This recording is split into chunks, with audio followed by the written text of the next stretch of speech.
ओम नमः शिवाय। आप सभी का स्वागत है दोस्तों। नमस्कार।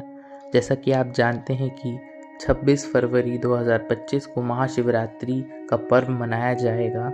महाशिवरात्रि के दिन विधि विधान से भगवान शिव की पूजा करने से मनोकामनाओं की पूर्ति होती है।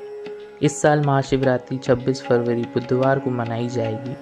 महाशिवरात्रि पर शिव जी की पूजा में बेलपत्र, धतूरा, भांग, शमी आदि का जितना महत्व है उतना ही व्रत कथा का ही। यदि आप महाशिवरात्रि पर व्रत रखकर शिव पूजा कर रहे हैं तो आपको महाशिवरात्रि की व्रत कथा ज़रूर पढ़नी चाहिए। और जैसा कि हम जानते हैं कि आजकल हम अपनी ज़िंदगी में बहुत ज़्यादा व्यस्त रहते हैं और शायद हमें टाइम नहीं मिलता कि हम कथाएं भगवान की पढ़ पाएँ। तो ये मैं एक माध्यम बना रहा हूँ उन सभी भक्तों के लिए जो शिव के प्रेमी हैं और उनकी व्रत कथा सुनना चाहते हैं और उन्होंने शिवरात्रि के दिन व्रत रखा है।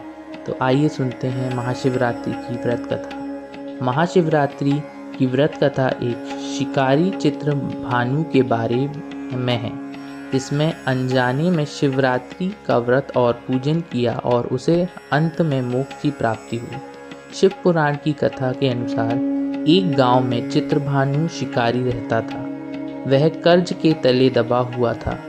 कर्ज से उसकी मुक्ति नहीं हो पा रही थी। एक दिन साहूकार आया और उसने पकड़कर एक शिव मठ में कैद कर दिया। उस दिन शिवरात्रि थी।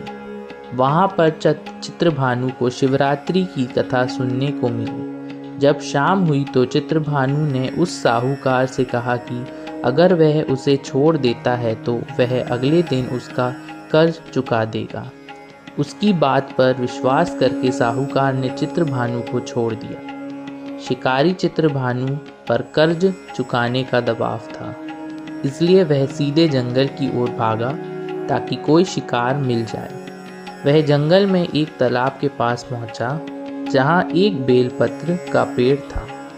उस पेड़ के नीचे ही एक शिवलिंग भी था, जो बेलपत्र से ढक गया था।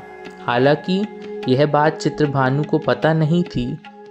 वह बेलपत्र के पेड़ पर चढ़ गया और वहां ठिकाना बना लिया। वहां बैठकर वहां शिकारी की तलाश करने लगा। उसे भूख और प्यास लगी थी। वह बेलपत्र को तोड़ते और नीचे गिरा देता, जो शिवलिंग पर गिर रहा था। इससे अनजाने में शिवजी की पूजा हो गई। कुछ देर बाद एक हिरण आई, जिसके पेट में बच्चा था। वह तालाब में पानी पीने आई थी।